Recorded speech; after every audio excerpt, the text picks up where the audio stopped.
తిరిగి బీసీఎన్ న్యూస్కి స్వాగతం. గెరిల్లా యుద్ధంలో ఆరితేరిన వీరుడిగా ఉయ్యాల నరసింహారెడ్డికి సైన్యాధ్యక్షుడిగా స్వాతంత్ర పోరాటంలో బ్రిటిష్ వారికి ఎదురు నిలబడి వడ్డే ఓబన్న చూపిన తెగువను నాయకులు గుర్తు చేసుకున్నారు. తాడేపల్లిలోని వైసీపీ కేంద్ర కార్యాలయంలో స్వాతంత్ర సమరయోధుడు వడ్డే ఓబన్న జయంతి కార్యక్రమాన్ని పార్టీ నాయకులు ఘనంగా నిర్వహించారు. వడ్డే ఓబన్న చిత్రపటానికి నాయకులు పూలమాలలు వేసి నివాళులర్పించారు. ఆయనతో పాటు వడ్డే రామదాసు వంటి వడ్డేరా నాయకులను ఈ సందర్భంగా కీర్తించారు. వైసీపీ ప్రభుత్వ హయాంలో వడ్డేర సంక్షేమం కోసం మాజీ సీఎం వైఎస్ జగన్ చేసిన కృషిని, రాజకీయంగా ఇచ్చిన ప్రాయతను ఈ సందర్భంగా గుర్తు చేసుకుని ఆయనకు ధన్యవాదాలు తెలియజేశారు. గుంటూరులో గంజాయి విక్రయాలపై పోలీసులు ఉక్కుపాదం మోపుతున్నారు. నగరంలోని వివిధ ప్రాంతాల్లో గంజాయి అమ్ముతున్న 11 మందిని అదుపులోకి తీసుకున్నారు. వీరి వద్ద నుంచి 4.4 కిలోల గంజాయిని స్వాధీనం చేసుకున్నారు. గంజాయి నెట్వర్క్తో సంబంధం ఉన్న మిగతా వారిని కూడా త్వరలోనే పట్టుకుంటామని, గంజాయి విక్రయాలపై కఠిన చర్యలు తప్పవని ఎస్పీ వకుల్ జిందాల్ స్పష్టం చేశారు. గుంటూరు జిల్లా పోలీస్ ద్వారా గంజాయి మీద స్పెషల్ ఆపరేషన్ నిర్వహించడం జరుగుతూ ఉంది. సో గంజా ఎవరెవరు అమ్ముతున్నారో, ఎవరెవరు కన్జ్యూమ్ చేస్తున్నారు, ఎవరెవరు తీసుకొస్తున్నారు అన్ని దాని మీద పూర్తిగా ఇన్ఫర్మేషన్ కలెక్ట్ చేసి 1 by 1 అందరినీ అరెస్ట్ చేయడం జరుగుతూ ఉంది. అందరినీ లోపలికి పంపించడం జరుగుతూ ఉంది. అదే క్రమంలో నగరంపాలెం పోలీస్ స్టేషన్ లో నిన్న 2 కేసులు నమోదు అయ్యాయి. నెంబర్ 10/25 లో 1.2 kg గాంజా 6 దగ్గర నుంచి సీజ్ చేయడం జరిగింది. దాంట్లో మెయిన్ ముద్దాయి హేమా సాయి చంద్ అలియాస్ చందు, అతను గుమ్మా సాయి అనే అతని దగ్గర నుంచి గంజాయి అమ్మడానికి తీసుకున్నాడు. ఆ గుమ్మా సాయి అనే అతను ఆల్రెడీ వేరే కేసులో, గంజాయి కేసులో రిమాండ్ లో ఉన్నాడు. ఆ గుమ్మా సాయి అనే అతను ఒడిశా నుంచి గాంజా తీసుకురావడం జరిగింది. నిన్న ఈ హేమా సాయి చంద్ ఈ గాంజా అమ్మేటప్పుడు మన వాళ్ళు రేడ్ చేసి వాళ్ళని పట్టుకోవడం జరిగింది. ఈ కేసులో మొత్తం 8 మంది అక్యూజ్, దాంట్లో 6 అరెస్ట్ చేయడం జరిగింది. ఇంకా 2 అరెస్ట్ చేయాల్సి ఉంది. అదేవిధంగా క్రైమ్ నెంబర్ 10/25 ఈ కేసులో 3.2 kg గాంజా సీజ్ చేయడం జరిగింది. దీంట్లో మొత్తం 11 మంది ముద్దాయిలు, దాంట్లో 5 మందిని నిన్న అరెస్ట్ చేయడం జరిగింది. దాంట్లో ముద్దాయిలు ఇంతకు ముందు కూడా ఎన్టీపీఎస్ కేసెస్ ఉన్నవాళ్ళు 5 మందిలో వాళ్ళు పాలెడ్డి సల్మాన్ రాజు, ఇతని మీద ఆల్రెడీ ఎక్సైజ్ పిఎస్ లో గాంజా కేసు ఉంది. A2 హేమంత్ రాజు, అతని మీద పెద్దకథాని పిఎస్ లో గాంజా కేసు ఉంది. శంకర వంశీ కృష్ణ, అతని మీద నగరంపాలెం పోలీస్ స్టేషన్ లోనే ఇంతకు ముందు గాంజా కేసు ఉంది. రఘురామ్ అనే అతని మీద పట్టాభిపురం పిఎస్ లో గాంజా కేసు ఉంది. ఈ కేసులో మొత్తం 5 మందిని అరెస్ట్ చేసి ఈ రోజు రిమాండ్ కి పంపించడం జరుగుతుంది. ఇంకా 6 ఈ కేసులో ఇంకా అరెస్ట్ చేయాల్సి ఉంది. చేస్తున్నారు, వాళ్ళని అరెస్ట్ చేసి రిమాండ్ కి పంపించడం జరుగుతుంది. సో కంటిన్యూస్ గా గాంజా ఎవరైతే తీసుకువస్తున్నారు, అమ్ముతున్నారో వారి మీద మేము రేడ్స్ చేసి వాళ్ళను అరెస్ట్ చేయడం జరుగుతుంది. ఇప్పటి వరకు ఆల్మోస్ట్ 210 మెంబర్స్ ని మనం లాస్ట్ 3 months లో అరెస్ట్ చేయడం జరిగింది. విధంగా 7 మంది ఎవరైతే మళ్ళా ఈ గంజాయి లో పాల్పడుతున్నారో, గంజాయి అమ్ముతున్నారు, గంజాయి కన్జ్యూమ్ చేస్తున్నారు, 7 మంది మీద పీడీ యాక్ట్ కూడా పెట్టడం జరిగింది. ఎవరైతే మళ్ళా గంజాయి కేసులో ఇన్వాల్వ్ అవుతున్నారో, ఎవరైతే అమ్ముతున్నారో వాళ్ళందరి మీద పెదకగాని పోలీస్ స్టేషన్ లిమిట్స్ లో ఒక ఆర్డినెన్స్ సర్చ్ ఆపరేషన్ చేయడం జరిగింది. దాంట్లో almost 100 bikes, documents, lady bikes మనం సీజ్ చేయడం జరిగింది. అమెరికా అధ్యక్షుడు ట్రంప్ భారత ప్రభుత్వ రాయబారులు, అధికారులను అవమానిస్తున్న ప్రధాని మోదీ మాట్లాడకపోవడం బాధాకరమని సిపిఎం పొలిట్ బ్యూరో సభ్యులు బివి రాఘవులు అన్నారు. భారత్, అమెరికా దేశాల ఎగుమతులు, దిగుమతుల సుంకాల విషయంలో ట్రంప్తో మోదీ మాట్లాడకపోవడంతో ఒప్పందాలు నిలిపివేస్తున్నట్లు అక్కడి అధికారులు తెలపడం భారత్ను అవమానపరచడమేనని, దీనిపై కేంద్రం సమాధానం చెప్పాలని డిమాండ్ చేశారు. వెనిజువేలా అధ్యక్షుడిని నిర్బంధించి అంతర్జాతీయ న్యాయ సూత్రాలను ఉల్లంఘించిన ట్రంప్ను ప్రపంచ దేశాలు ఖండించాయని, మోదీ మాత్రం నిశ్శబ్దంగా ఉండి ట్రంప్ నాకు భయపడుతుందని విమర్శించారు. కేంద్ర ప్రభుత్వం మోడీ గారి నాయకత్వాన అమెరికా ప్రభుత్వం దాని అధ్యక్షుడు ట్రంప్ గారి ముందు సాష్టాంగ ప్రమాణం చేసే పద్ధతిలో, లొంగిపోయే పద్ధతిలో వ్యవహరిస్తున్నది. ఇది చాలా బాధాకరమైన విషయం. మన దేశం గొప్పది. మోడీ గారు మనం విశ్వగురువులు అని చెప్పేసి కూడా చెప్తుంటాడు.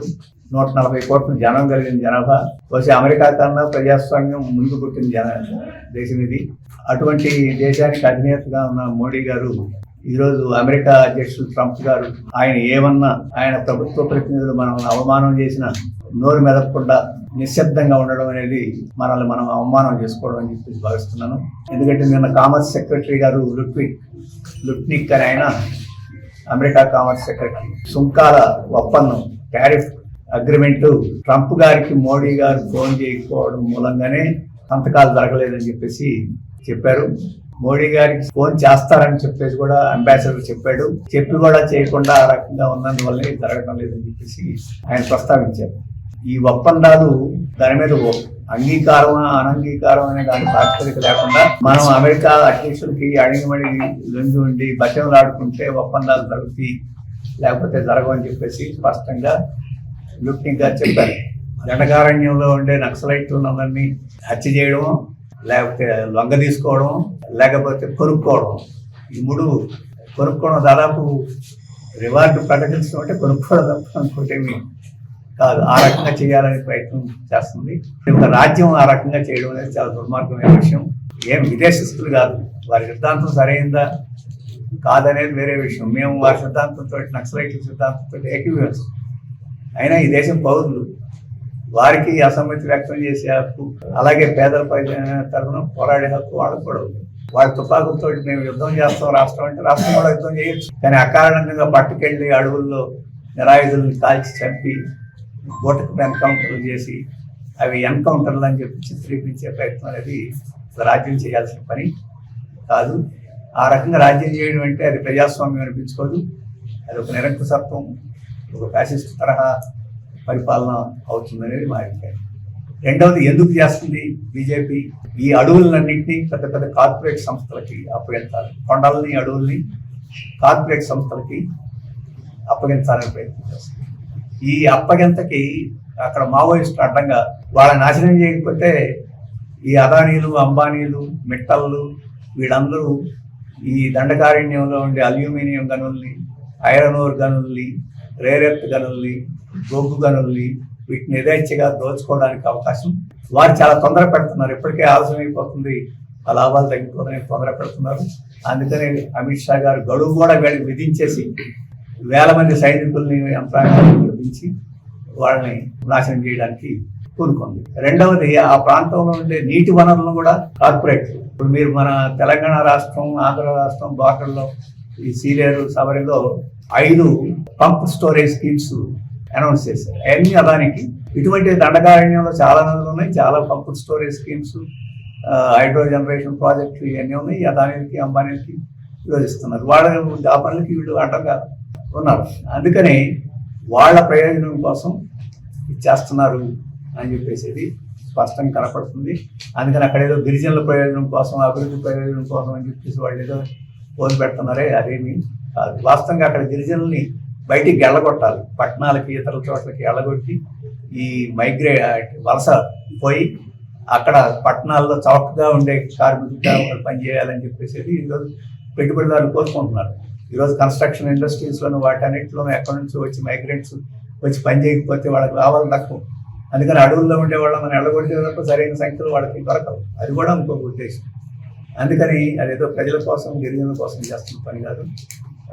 బీజేపీ కార్పొరేట్ సెక్టర్ యొక్క ప్రయోజనం కోసం మావోయిస్టుని పూర్తిగా ఎలిమినేట్ చేయాలని చెప్పేసి నిర్ణయం చేసుకుంది.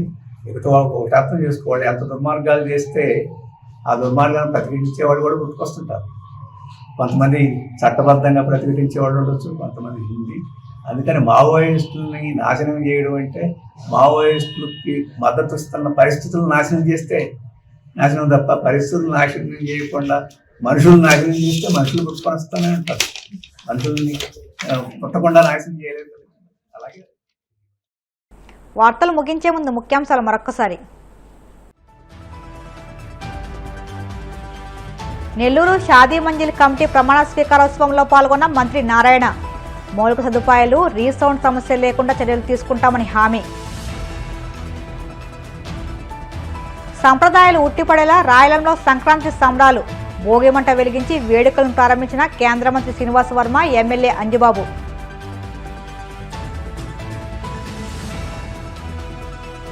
క్యాన్సర్ రోగులకు ఆర్థిక సహకారాన్ని అందించేందుకు ఎండగండి సహకార సంఘం ముందుకు రావడం శుభపరిణామం. Deputy speaker triple-are.